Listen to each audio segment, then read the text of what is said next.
ค่ะเมื่อสัปดาห์ที่แล้วเพียงวันเดียวนะคะดร.มหาเทโมฮัมหมัดอดีตนายกรัฐมนตรีมาเลเซียมาเยือนประเทศไทยค่ะตามคำเชิญของเลขาธิการอาเซียนนะคะมาร่วมงานฉลองครบรอบ 72 ปีโรงเรียนป.เนาะบ้านตาลจังหวัดนครศรีธรรมราชมาครั้งนี้เพื่อมากล่าวสุนทรพจน์นะคะความท้าทายต่ออาเซียนในยุคโลกาภิวัตน์และดิฉันได้มีโอกาสสัมภาษณ์พิเศษด้วยค่ะ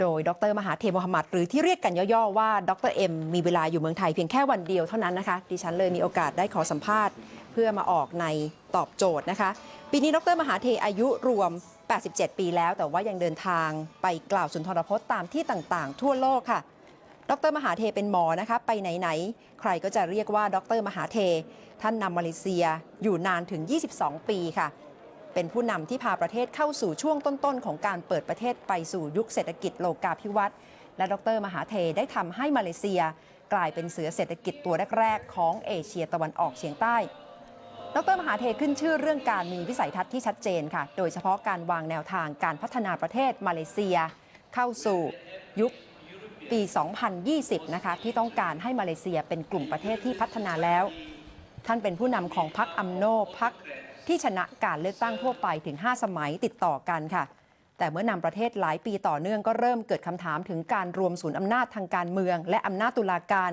รวมถึงการสั่งปลดอันวาอิบราฮิมอดีตรองนายกรัฐมนตรีในช่วงที่เกิดวิกฤตเศรษฐกิจและสั่งฟ้องอันวาอิบราฮิมข้อหามีเพศสัมพันธ์กับคนเพศเดียวกันในเวทีอาเซียนเป็นที่รับรู้นะคะว่าผู้นำมาเลเซียอย่างดร.มหาเทและผู้นำสิงคโปร์ลีกวนยูไม่ค่อยที่จะถูกกันเท่าไหร่นะคะมีการปะทะกันทางวาจาหลายครั้งดร.มหาเทเป็นผู้วิพากษ์วิจารณ์โลกตะวันตกอย่างไม่หวั่นเกรงและเป็นผู้นำมาเลเซียพ้นวิกฤตเศรษฐกิจนะคะโดยเป็นผู้ที่ประกาศกล้าวว่าจะไม่รับเงินกู้จากกองทุนการเงินระหว่างประเทศและก็พาประเทศรอดจากเศรษฐกิจช่วงที่เกิดวิกฤตได้สำเร็จนะคะมาครั้งนี้ดิฉันสอบถามหลายๆเรื่องค่ะไม่ว่าจะเป็นการเมืองมาเลเซียและมุมมองที่มีต่ออาเซียนในยุคโลกาภิวัตน์ค่ะอัสสลามุอะลัยกุมสวัสดีค่ะตุนดร.มหาเท Thank you for joining me in ตอบโจทย์ It's such a great honor to have you with us in our program. You've just come from Italy, and this year you are turning 87.And you are still very as active as ever. Just wondering, how do you take care of yourself?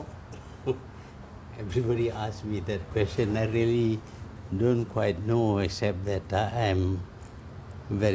I don't smoke, I don't drink, and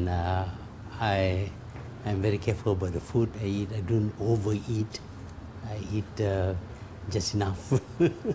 Everything normal for healthy normal, people. Very normal. Yes. Are you not suffer from jet lag at all? Well, I do, but at the coming here, I had almost 10 hours of sleep on the plane. You come to Thailand. Your main purpose is to give speech on challenges of globalization in ASEAN. What are challenges for ASEAN?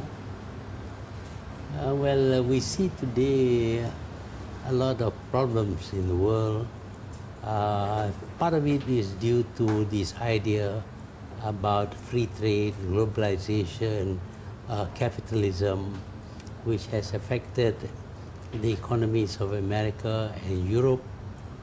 We must be very careful so that this kind of problems, financial and economic, will not affect us.Dr. Surin Pisuwan, Secretary General of ASEAN, mentions many times. He said that there are people who can speak Malay, 300 million people, half of population in ASEAN, which have 600 million.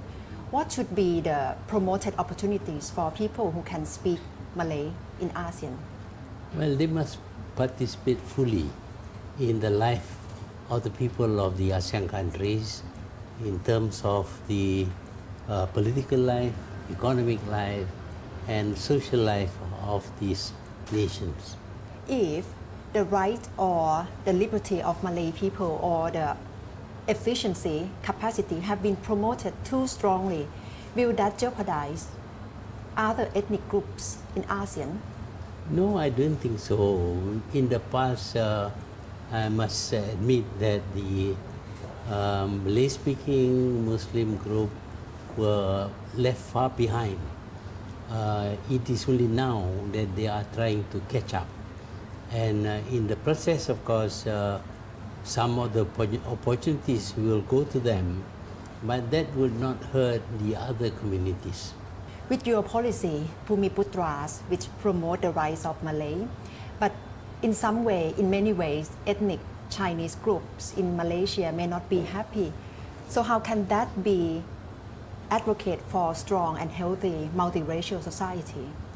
Actually, the Chinese in Malaysia practically control the economy. They have maybe 60% of the economy for themselves, but it is in the population where the Bumiputra make up 60% of the population. I think it is only fair that they should have more than what they have presently. What they have presently is only 20% against the Chinese 60%, although the Chinese make up only 26% of the population. In a country, multiracial country like Malaysia, we must share and share fairly. This policy should be pursued on. Yes, I think it is good because we see everywhere when there is a very big difference in terms of wealth between people, even if they are of the same race, there is bound to be conflicts and tension. But when the people who are poor belong to one race, people who are rich belong to another race, the tendency towards conflict and even violence is very great. But we must reduce that gap between the rich and the poor so that there will be less tension. Your grand vision, Malaysia 2020, is right now the country is on the right track to achieve your goal. It is on the right track, but of course, the fact that the world is going through a very difficult times, and as a trading nation, we cannot expect to earn more from our trade because our trading partners are not so well. That may slow down the process of achieving Vision 2020. What should be your advice to Prime Minister Najib Razak to maintain the goal of Malaysia 2020? Well, I don't really advise the government. I think the government knows what it is doing and they are aware of this problem and they are taking steps to ensure that the vision is achieved by 2020. You never really advise Prime Minister Najib Razak at all? No, sometimes we meet and discuss things, but it is not advice, it's just a discussion. I just read some recent article. They just mentioned that Dr. Mahathir is unspoken kingmaker in UMNO. Is it true? Not at all, no. It is true when I stepped down, I named my successor. But after that, it was the party itself which decided who should succeed the man chosen by me. You are not having any influential role in who are the leaders of UMNO? No, but of course some people listen to my opinion, but not everybody. Many people are against me, but some people listen to some of the things I say. With Anwar Ibrahim, people must be wondering what's your comment on his future? Any chance of him to be Prime Minister in Malaysia? In Malaysia, everybody has a chance because it is a democratic country. There will be elections. If people like him, then they will select him. But my feeling is that he is not really a good candidate to become Prime Minister of Malaysia. Why can you be so sure? Well, because he has a bad record during my time when he was in my government, and subsequently when he left the party, he did things which are not acceptable to the people in Malaysia. I interviewed him in February. Mr. Anwar Ibrahim was here, but he said media freedom is not that free in Malaysia. That is not true at all. He has, they have newspapers which are completely under the control of the opposition party, in which we cannot put in our opinion at all. They block out our opinion. Then we have the new media, the blog and the internet, where they gave full support for him, and they were very negative, very much against the government. They will never stop.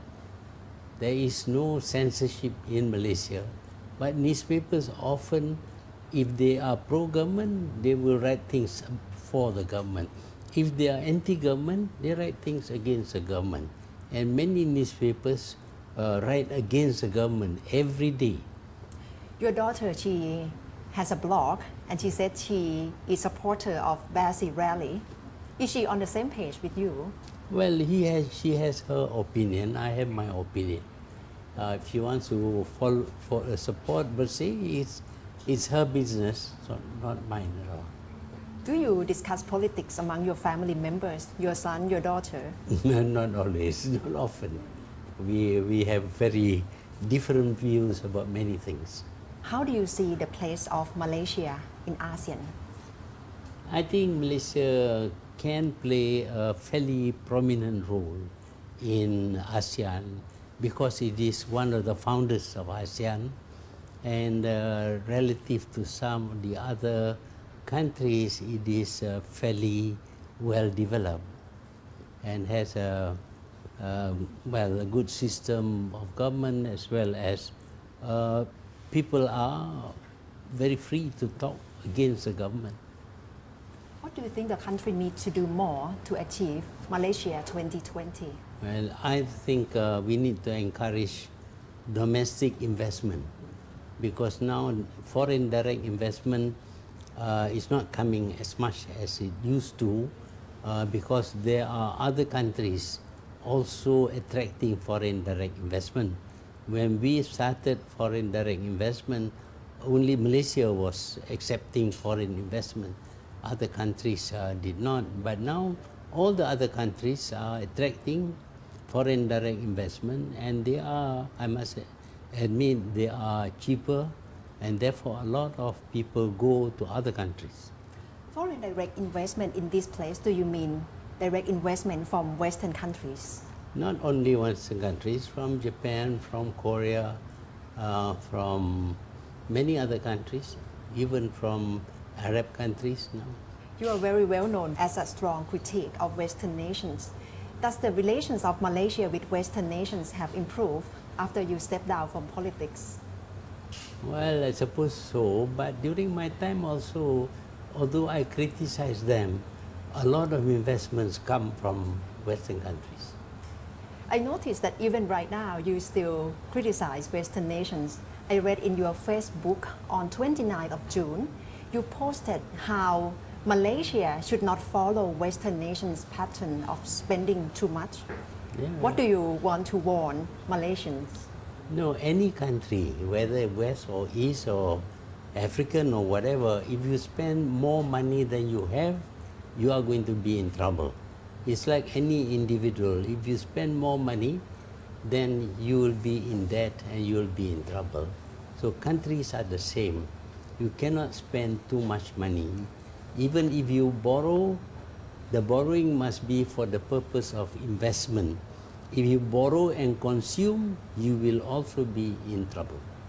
Seeing how Eurozone countries are now in economic crisis, do you advocate for your Look East policy, the model that you said developing countries should look at the East, especially countries in Southeast Asia like Japan should be role model? Should it be the role model still?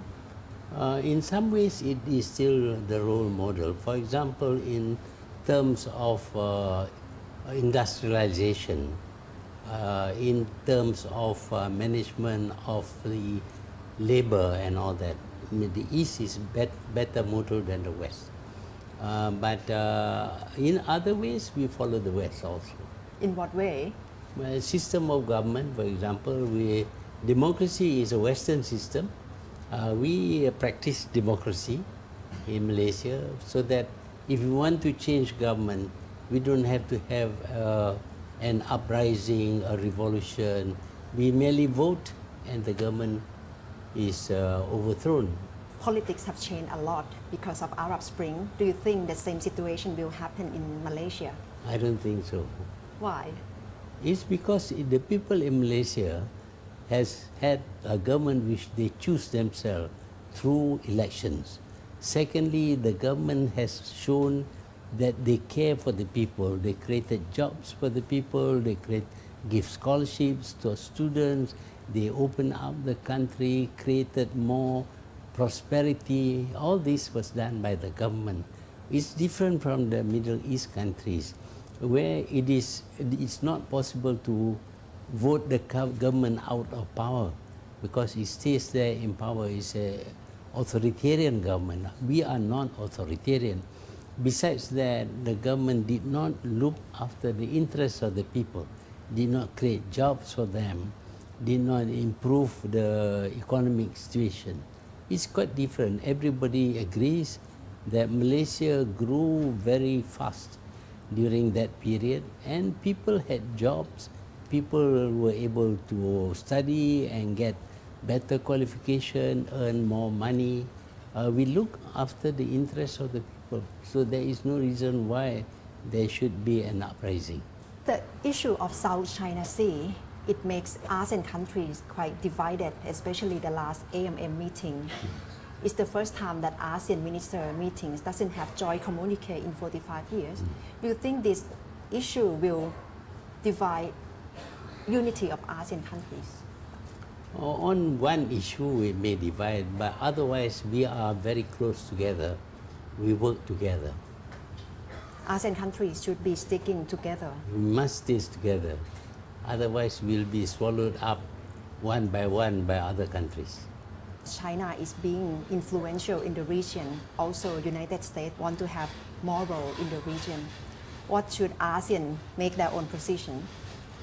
The ASEAN countries, it's not just between China and ASEAN countries. Among ASEAN countries, there are overlapping claims between them, so they cannot reach agreement until they can solve the claims between them, not just between them and China. And my opinion is that the United States has no role to play. It should not interfere in our region. How do you see the political division in Malaysia itself? Because supporters of UMNO are one side, and then opposition parties are on the other side, and then you have Basil rally. Will it make the country more divided? And general election is coming up. Support for any party is not constant. There are times when a party receives very strong support. At other times, the same party may not have as strong a support. In 2008, UMNO did not get the support of even its own members. So this thing happens all the time. It is up to the leaders to try and make sure that the party supports the government. Party must support the government. Of course, the opposition will always support the opposition. With the Internal Security Act, ISA, do you support for Prime Minister Najib Razak to really repeal this law? He announced to abolish, but not really in action yet. Well, it is a very difficult decision to make. Supposing the Al-Qaeda, for example, or terrorist organization, say that they want to start a political party in Malaysia, you cannot do anything against them because that is their right. You cannot arrest them just because of political differences. So there is a good side of it, also a bad side. Looking back in your time for 22 years that you ruled the country, what do you feel proud of the most? Well, during my time, although we are a multiracial country, there was no racial conflict. The country was very peaceful, very stable, and was able to grow very well. Your good friend, Prime Minister Lee Kuan Yew, has said good words about you. He said you have transformed Malaysia from agricultural society to dynamic industrial society. Do you have good words for him? Well, he has been able to turn Singapore into a very prosperous country until it has become actually a developed country. It is much more developed than Malaysia. Had it been in Malaysia, probably it would not do so well. For your own future, do you have any plan for real retirement, or you plan to keep working strongly? No, I'm retired, but of course I take an interest in what is happening in my country. Every citizen should be able to take some part at least in the affairs of the nation because it is where he lives. He must have a good country to live in. Thank you ทุน Dr. มหาเทร Mohamad for joining me in ตอบโจทย์ สวัสดีค่ะ You're welcome. You're welcome.